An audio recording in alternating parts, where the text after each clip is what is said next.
Ele vai ser assertivo quando ele garante a correção dos desvios relativos aos cumprimentos das metas. Ele garante a qualidade dos processos e o comportamento harmônico com os valores da empresa. E aí nós fechamos nossa equação. Certo? Como nós fechamos a nossa equação? Nós fechamos nossa equação dizendo que o chefe tem que ter valores, 3 valores de um líder assertivo. Primeiro valor, ele tem que ter vocação para liderar. Significa que se ele não tiver vontade de ser chefe, não vai funcionar. Se ele não tiver vontade de ser líder, desenvolver pessoas, etc., ele não vai ser um bom líder, não vai ser um bom chefe. Ele deve ter inteligência emocional. Para não complicar neste nosso vídeo, inteligência emocional tem várias inteligências, mas a inteligência emocional importante tem duas características. Uma capacidade de relacionamento interpessoal. Então, ser capaz de se relacionar com os outros. Lembrando, ser capaz, ter competência de, é capaz de, ter experiência de fazer isso e gostar de fazer isso. A segunda coisa importante é uma inteligência intrapessoal. Eu me conheço, eu me controlo e eu tenho persistência. Vale a pena repetir. Essas duas inteligências, e o chefe deve ter, o líder, deve ser capaz de compreender, tentar e aplicar. No relacionamento interpessoal, ter uma competência de empatia e habilidades sociais. Na intrapessoal, a autoconsciência, autocontrole e persistência. Tem o terceiro valor importante. Ele tem que ser capaz de mudar. Ele tem que ser flexível. Vocês já ouviram a palavra aí, resiliência, né? Muito bem. Ele tem que identificar e superar os comportamentos que impedem o desempenho de si mesmo, de seus subordinados e das equipes diante da realidade de um novo mundo. Aqui tem uma coisa interessante que um chefe mais antigo veio conversar comigo e falou: mas o que é que estão falando aí toda hora, empresa VUCA? E nessas empresas ágeis existe um dialeto com algumas palavras em inglês que os mais tradicionais dizem: não mudou nada, mudou o nome, médio, não é verdade? Muito bem, mas o que é VUCA? VUCA é uma sigla que vem dos termos em inglês, VUCA. Volatilidade, incerteza, em inglês é uncertainty, né? Complexidade e ambiguidade. Nós vamos falar direitinho de cada um desses termos em vídeos seguintes. Por enquanto, guarde que nós vivemos no mundo VUCA e este mundo é volátil, ele é incerto, ele é complexo e ele é ambíguo. Por isso é que você tem que aprender a mudar. Outra coisa importante é a capacidade de construir times poderosos. Você deve ter conhecimento e experiência sobre os fundamentos de uma equipe eficaz. Mel, veio aqui assistir a palestra? Este aqui é o Mel. Aplicá-los em sua própria realidade. Isso aqui, capacidade de conhecer uma equipe eficaz, etc. Neste mundo VUCA, nós precisamos pensar nessa dialeto, vamos chamar assim, da empresa ágil, né? Existem alguns papéis. Aquilo que é o gerente tradicional, neste mundo ágil, e eu queria insistir, muda o termo, mas tem mais coisa mudando, vamos ver nos vídeos seguintes, existe uma figura chamada PO, ou Product Owner. É o dono do produto. Quem é o dono do produto? De um modo geral, numa empresa tradicional, é o gerentão. É aquele que quer as coisas, diz como deve ser, e ele se interage com os stakeholders, que são os interessados no que deve acontecer.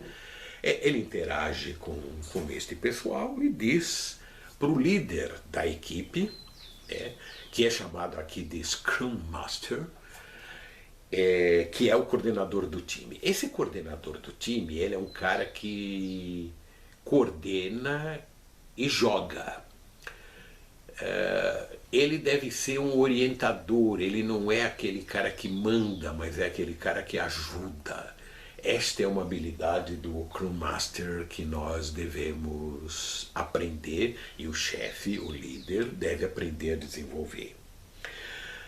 Scrum, quem consegue entender as regras do futebol americano é quando a pessoa faz aquele bolo, né? De repente joga a bola, alguém pega e sai correndo. Então, neste momento, aquele cara que sai correndo, ele sabe que tem que alcançar a meta. Foi tudo combinado antes, quando eles estavam naquele rolo. E nesse momento, ele vai, aparentemente com conta própria, mas todo o time sabe muito bem que tem duas missões. Fazer com que o técnico, né, alcance a meta e tirar os obstáculos daqueles que tentam impedir que ele alcance a meta. Muito bem. Outra coisa, né? Ele deve ter habilidades de feedback, a própria assertividade que nós estamos falando, e coaching. Muito bem. O que serve o feedback, assertividade e coaching? Você planeja, está tudo em ordem, desenvolve a equipe, mas, na verdade, o que vai acontecendo na empresa VUCA, o que vai acontecer neste caminho, são desvios daquilo que foi planejado. Então, neste momento, o feedback é para corrigir o desvio, fazer com que as coisas cheguem naquilo que foi combinado. Ele tem que ser também assertivo. Quando a gente vê nos manuais, seja feedback, está tudo certo que está lá. Compreenda o time, ponha-se no lugar dele, etc. Entretanto, você não pode escapar de uma coisa. Se algo não está acontecendo como deveria acontecer, você, chefe, líder, seja o nome que você queira dar, tem que fazer com que as coisas aconteçam. Muito bem. E o coaching? O feedback é imediato. A assertividade, mesmo se a pessoa não está com muita vontade de receber o seu feedback, seja assertivo. O coaching é quando você precisa de um pouco mais do que isso. Você precisa desenvolver as competências e você deve ser capaz de fazer isso. Tá? Muito bem. Nesta linha toda você vai ter conflitos. Portanto, uma outra habilidade que você deve ter é o tratamento de conflitos e negociação. Ora, você deve identificar nesta relação com seus subordinados a natureza e as emoções dos interesses que estão presentes. Então, pode ser, dar um exemplo banal, né? Quem vai ficar com o estacionamento, vamos cortar o estacionamento de quem para nós vamos fazer um prédio novo lá na área do estacionamento. Duas coisas estão em jogo. Primeiro, a questão substantiva, quem vai ficar com a vaga, né? E uma questão subjetiva, que é o seguinte, por que aquela pessoa é privilegiada e eu não?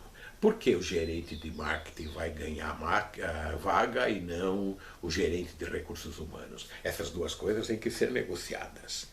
O que interessa é que os dois lados ganhem e haja melhoria do relacionamento interpessoal. Bom,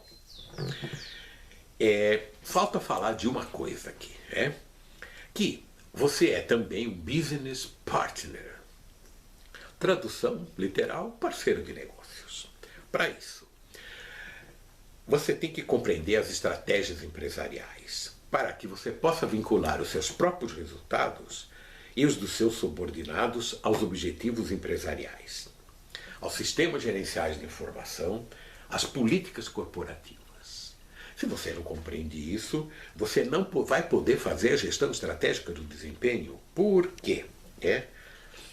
A gestão estratégica do desempenho não tem nada a ver com os formulários anuais que você preenche para avaliação de desempenho corporativo. Eles são bons, o pessoal de RH sabe o que está fazendo, mas eu não estou falando dele. Tá? Eu estou dizendo o seguinte, que você não pode avaliar o desempenho se você não contratou o empenho. Portanto, aqueles objetivos vinculados aos objetivos estratégicos empresariais, você vai fazer a gestão estratégica dele quando você define com o seu subordinado as metas. Você negocia o equilíbrio entre metas, prazos e recursos. E você define junto com ele a qualidade das entregas e a regularidade dos processos e comportamentos. E, finalmente, liderança situacional por competências.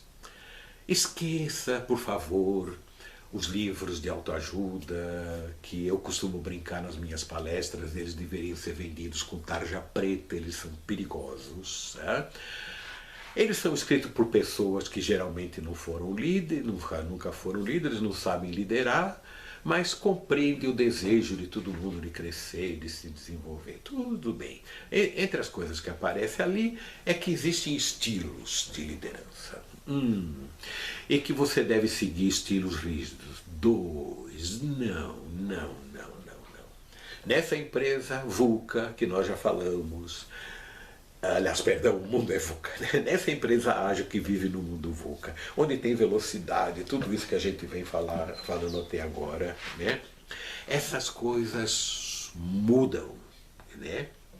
A cada momento, aquela meta definida tem que ser alterada, a competência já não é mais aquela, os projetos variam, o cliente se modifica, e nesse momento as aspirações das pessoas naquele momento também valem. Um exemplo banal. Aquele menino brilhante, etc., que gostava de viajar, de repente ele vai casar, casou e tem filho, o valor importante para ele é ficar perto do filho. Se você não considerar isso, então, se de repente aquela pessoa que tem estudado tanto uma plataforma qualquer de internet, de repente aquilo não funciona mais. Ele tem que aprender de novo. Mudou a situação. Ele está com vontade de aprender ou não? Ninguém sabe. Em cada situação você vai ter que ter um estilo. Isso significa